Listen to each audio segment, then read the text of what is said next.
Okay, it's going to be a review of Full Gear 2024. All right, so they decided to start off the main show with the the four-way tag.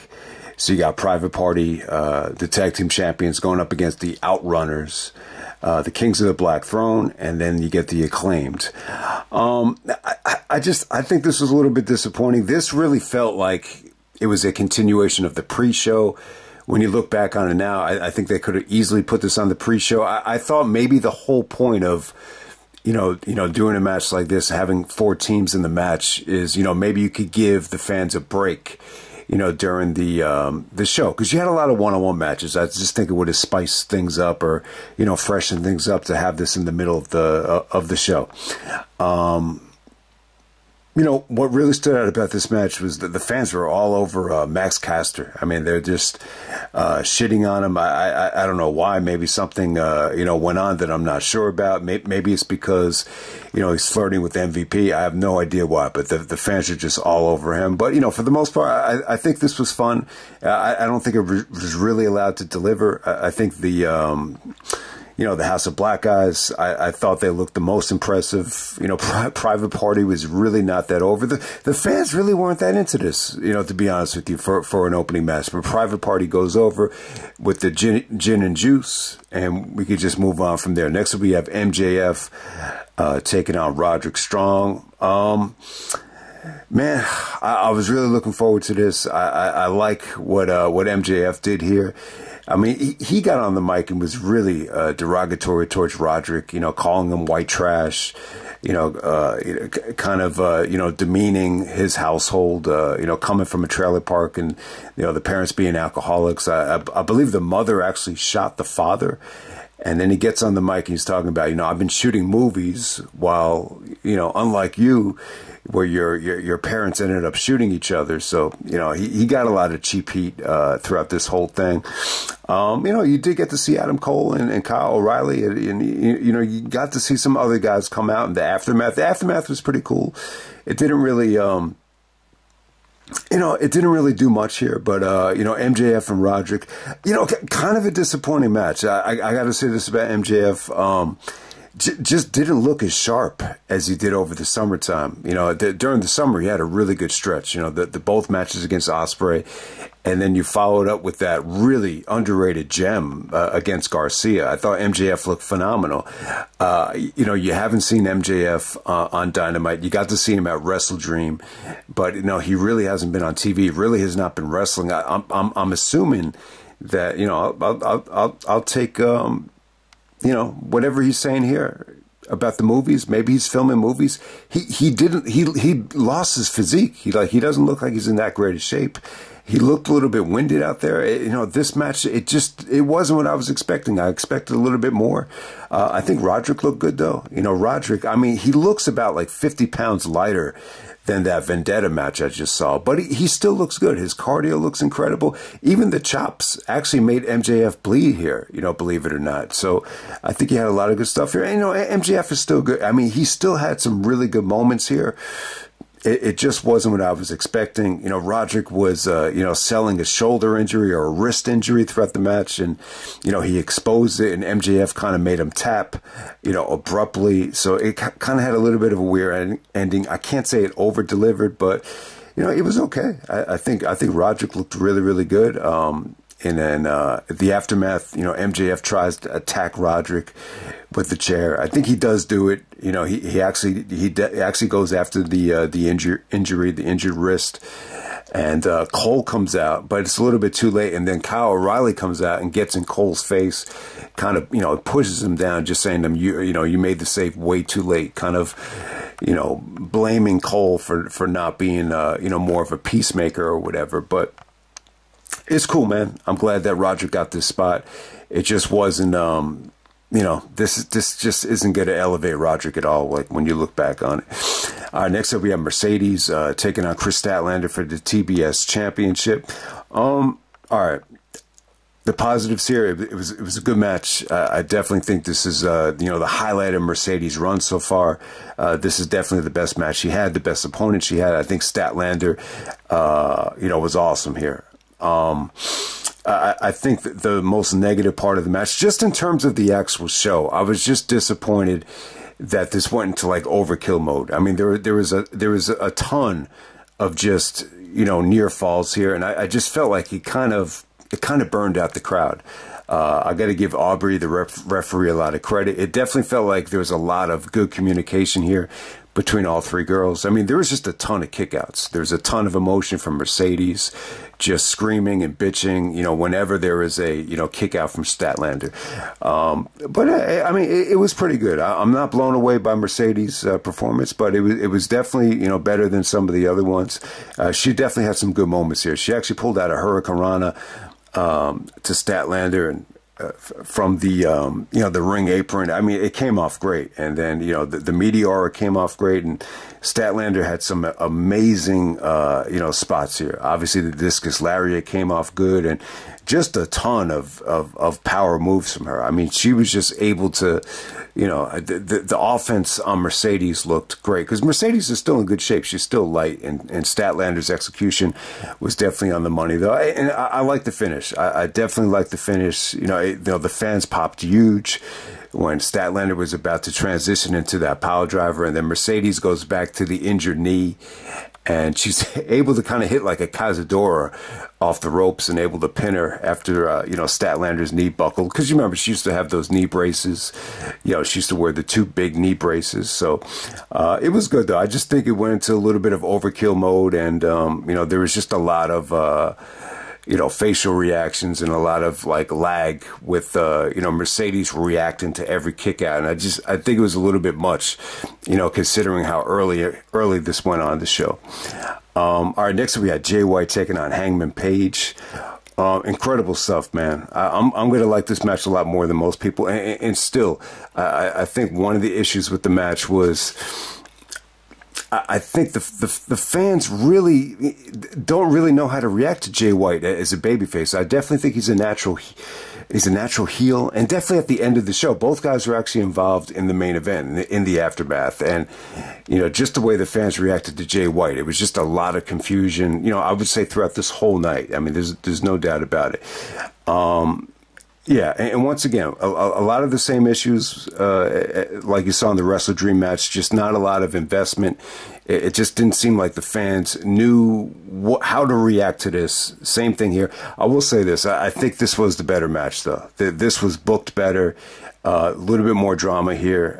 Execution-wise, I mean, say what you want about Jay White. You know, I don't know what it is. Maybe because he's foreign or more of an international wrestler. Obviously, he made a name for himself overseas in New Japan. But, God damn it, he is an amazing wrestler. I mean, his finisher, you know, the Blade Runner, man, it just came off... it just came off incredible. Just that finish right there. I mean, you could just tell by the way the fans reacted as he was doing it. You could just tell they knew that was the finish. It came off that good. But I mean, it was cool, man. When they got into the middle of the ring aisle, they did some crazy stuff. You know, Jay White was selling the injury to the ankle. You know, Hangman went after him with the ankle lock. So there was actually some really good submission work here. And then this finishing stretch was gold. I'm telling you, this finishing stretch was on the money. I mean, the counters from the Deadeye into the Blade Runner, and then, you know, even some of the stuff with the buckshot lariat into the Blade Runner. It was just so much good stuff here. Tremendously executed. Jay White looked like $1 million on that finish. So, you know, to me, this is I'm going to say this is the second best match of the night. Okay, next up we got Will Ospreay taking on Kyle Fletcher. Definitely the match of the night. This is by far the match of the night, and once again, this is going to be another one of Ospreay's you know, match of the year candidates. It's definitely going to be up there. Everyone go check it out. Surprising match as well. I mean, Fletcher actually wins this match. I think, you know, that's a surprise. It's not really a surprise that it stole the show. I mean, it's really not. You know, Ospreay is selling a shoulder injury throughout the whole match. He's got the kinesio tape on. So Fletcher is, you know, definitely targeting, you know, the injury the whole match. You know, Ospreay just took some incredible punishment on the shoulder. He took $1 million pile drivers here. I mean, the highlight of the match, actually, and you almost forget about it. This show is so long and exhausting, man. Definitely one of the best spots of the night is Fletcher's pile driver onto the steel steps, and he actually does it in midair off the ring apron onto the steel steps. I don't know if you've ever seen anything like it. I mean, it was an incredible spot. But even before you get to that, man, I gotta say the counters, the athleticism was lightning quick. Just everything. The counters to the powerbomb, the counters to the sequences of the Spanish Fly from Ospreay. I mean, Ospreay did 1 million high spots, and it wasn't just that too. Like, Ospreay really approached this match with more of a chip on his shoulder, almost kind of resorted to more of a brawler at certain points with just the way the storyline played out with Fletcher turning on him with the screwdriver and everything. So just incredible stuff. Trying to think of what else stood out here. So Ospreay actually does he all right, so even though Ospreay loses, he probably should have won this match. When he hit the running blade, he didn't fully cover Fletcher. He just kind of laid a hand on him. It was almost like a lackadaisical cover. And when Fletcher kicked out, they kind of sold it like if he actually made a complete cover, Ospreay would have won the match. So that kind of protects Ospreay. But, he's still selling that shoulder throughout the whole thing. And, even though Fletcher won this thing, there was like a couple of times where Ospreay just barely kicks out. So, but I'll tell you, man, it doesn't really surprise me how good Fletcher looked here. I knew how good he was. He's definitely going to be the most improved wrestler. I think he's definitely going to be up there as most improved. Sometimes it's hard to even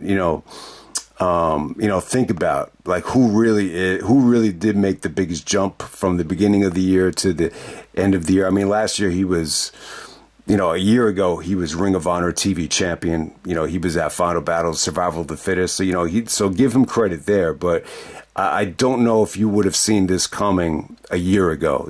Beating Ospreay in the main event of a pay-per-view. They even talk about, you don't even need to go back and watch his New Japan stuff.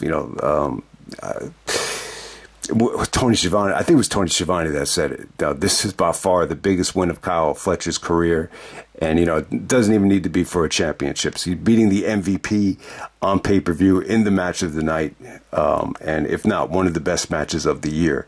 But yeah, that ending is sick as hell. He basically puts Ospreay away with the brainbuster off the top turnbuckle, very similar to, the way El Generico did it. So, yeah, I mean, I really thought, if Ospreay kicks out of this and gets into another gear, I mean, we could be talking about the match of the year. It was that good. All right, so after that, they had the celebration with Mariah May and Mina. It was okay. I mean, it really just a nice little way to give this show a break.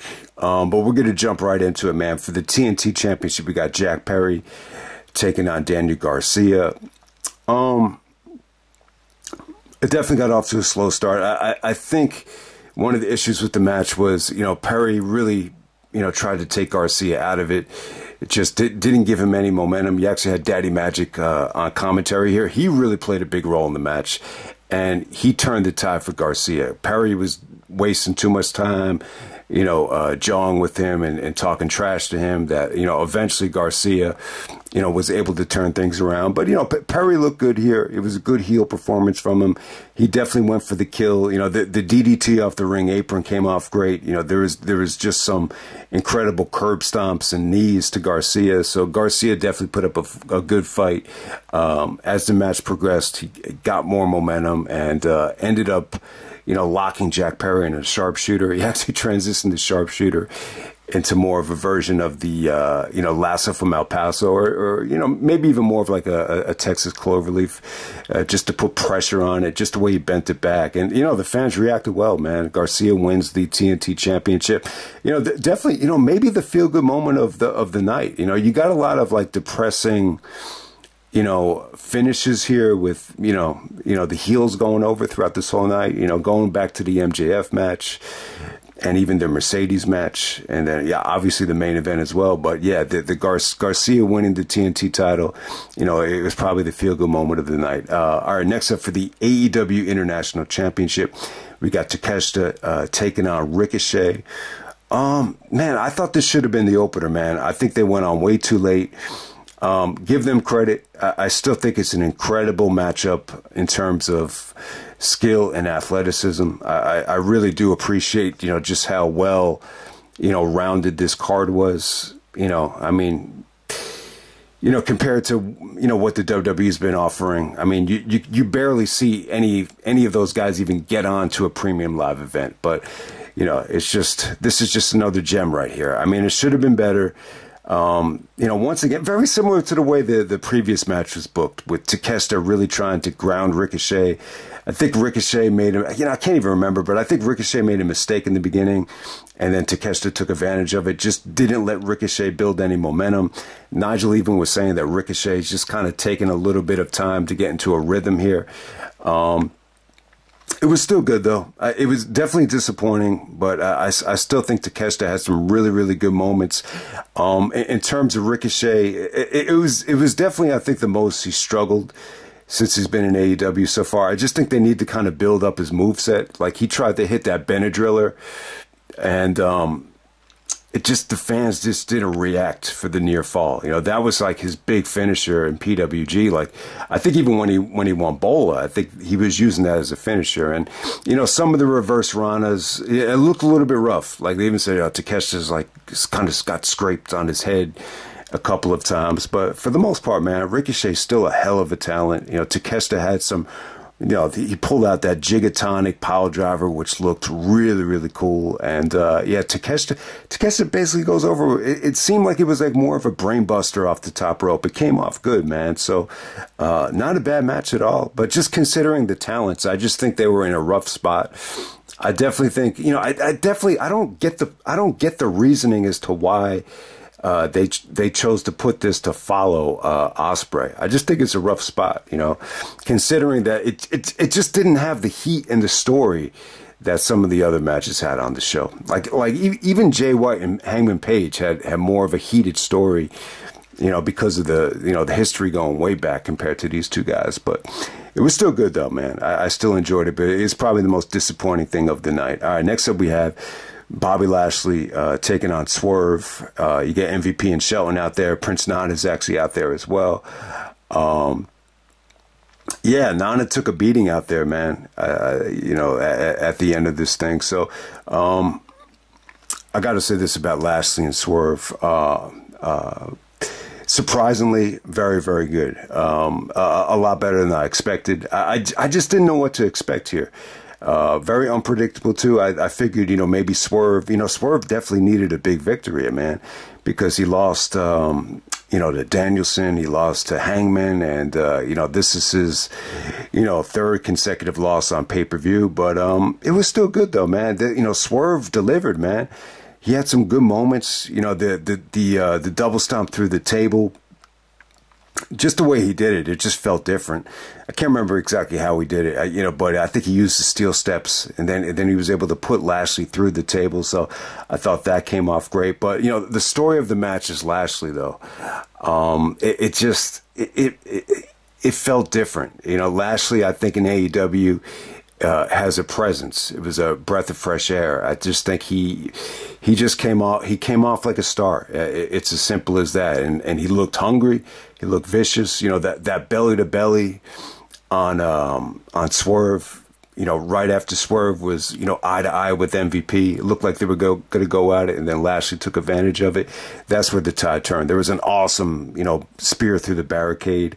And, Lashley actually makes, Swerve submit here, I believe, to the Hurt Lock. And then I think Nana actually gets put into the Hurt Lock as well. So, a really, really good first impression on pay-per-view for the, the Hurt Syndicate. No doubt about it. I think Lashley and Swerve was, definitely better than expected. All right, and then the main event, we got Jon Moxley taking on Orange Cassidy for the AEW World Title. All right, so with Moxley and Cassidy, the easiest thing I can say about this is, right out of the box, I'm just going to say it's not as good as their their match from All Out, that where they main evented for the International Championship. That match was incredible. I think that exceeded everybody's expectations. I don't think this is going to exceed anyone's expectations. It was pretty much what you would have expected. You know, Cassidy pretty much bleeding the whole match, and you know, Moxley punishing him, and you know, Cassidy just trying to find an opening, and you know, the momentum definitely changed. You know, the highlight of the match, you know, just from a fan's perspective, and to think that you just had a chance here.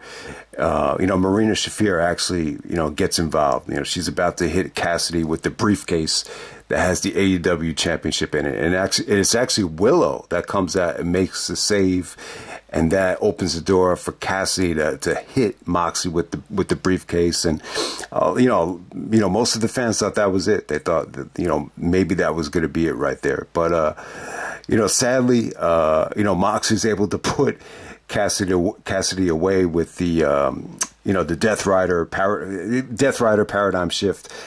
You know, one of the variations of that, it kind of came off a little bit deflating. Once again, a very depressing ending to the pay-per-view.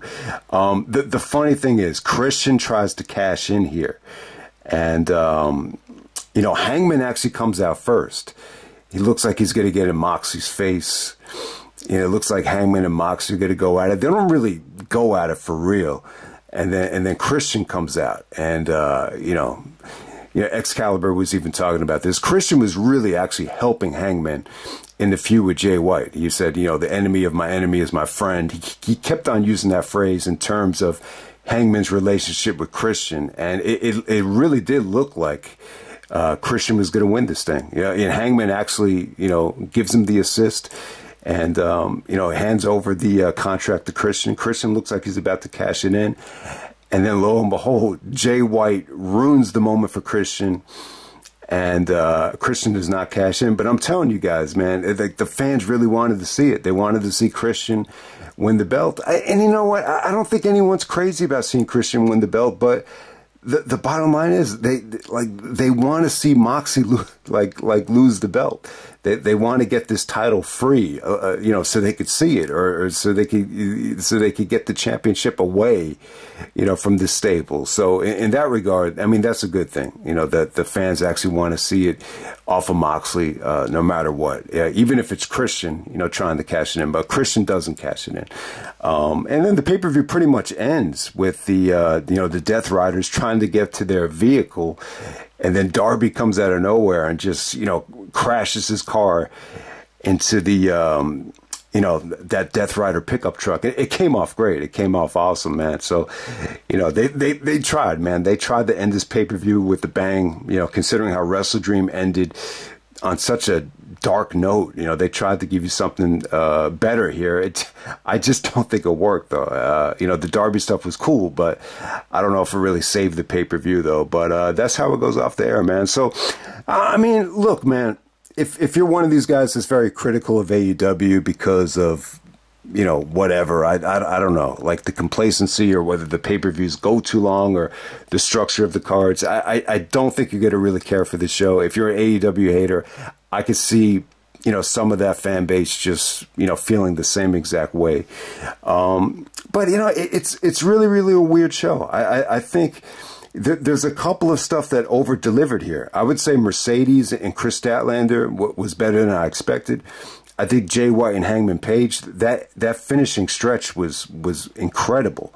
I'm going to say that was even better than their Wrestle Dream match, so I'll give the thumbs up there. Fletcher and Ospreay, you know, one of the best matches of the year. You can't complain about that. I think even Garcia and Jack Perry, you know, was one of the better stories of the night, and definitely maybe the feel-good moment of the pay-per-view. You know, Takeshita, Ricochet under-delivered. I would say Lashley and Swerve was definitely better than expected, so I'm going to say that over-delivered. Moxley and Cassidy, it was kind of on par with what you would expect, but but because they've had better matches than this in the main event, I can't say that it over-delivered. I would actually say it kind of, it was a little bit underwhelming, but it's still, it's not a bad main event though. I think Moxley and Cassidy was still, you know, better than a lot of stuff on this show. It definitely had good drama. It was definitely a great performance from Cassidy. You know, the fact that you could actually plug him in the main event and, you know, still have, you know, a solid reaction, you know, compared to a lot of other stuff on this show. I still think it's a good performance from Cassidy. So I'll just end it right there, man. That's Full Gear 2024. Oh, man, I really loved Full Gear last year. I really did. So I'm gonna say, you know, Full Gear last year with that Swerve and Hangman match was pretty damn awesome. So I can't say that this, you know, was better than last year's show, but it definitely had some good stuff on it. So definitely check it out.